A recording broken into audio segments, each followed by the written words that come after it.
Hello students, today we are starting theorem. So first of all, we will take the midpoint theorem. According to this theorem, the line segment joining the midpoint of two sides of a triangle are parallel to the third side. According to this statement, suppose this is a triangle ABC, right? Where E is the midpoint of AB, F is the midpoint of AC.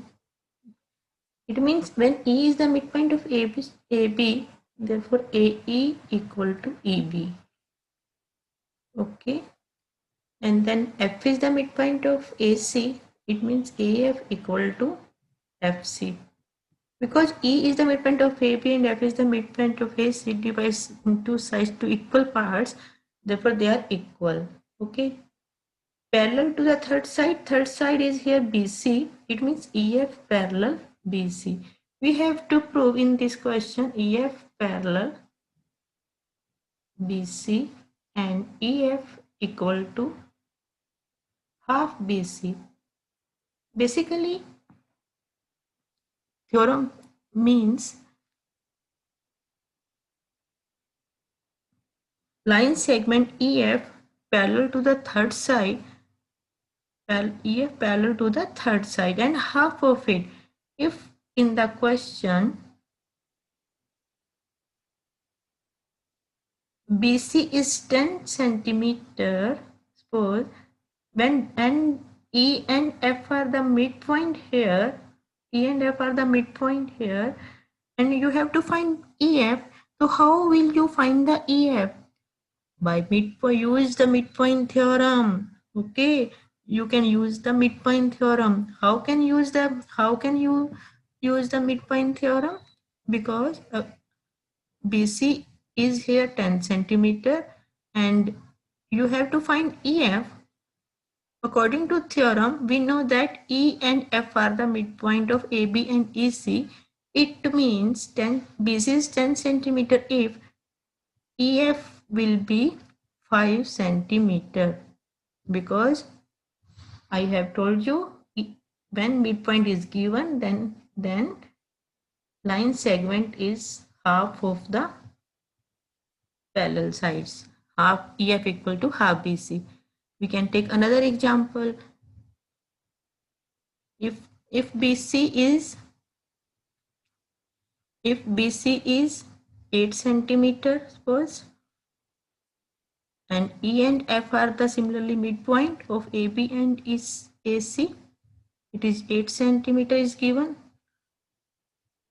then EF will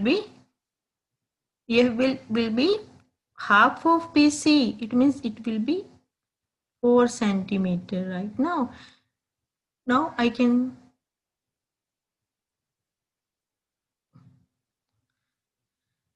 use this theorem. The line segment joining the midpoint of two sides of triangle is parallel to the third side. Now how to prove it? First of all, we will take the construction. This is the construction. Draw CD parallel AB. Extend EF to D. Okay. How to prove? Because AB parallel CD is given. ED is a transversal.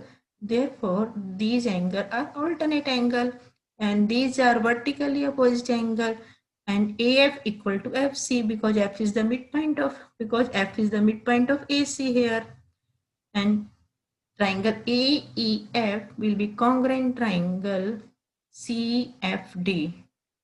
Okay, there will be triangle congruent AA by AAS congruency.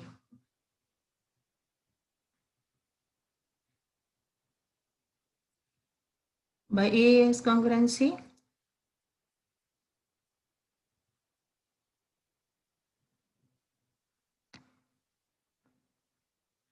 you can use the ASC congruency also in this.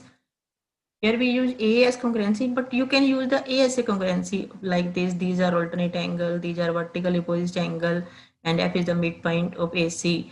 It is depend on you, what do you want. You can apply the AS and you can apply the ASA.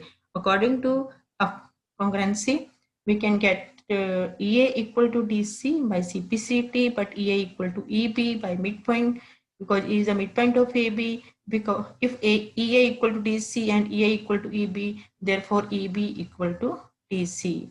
EB equal to DC. If EB parallel DC, these are parallel lines also by construction. Therefore, BCDE is a parallelogram. It will be parallelogram.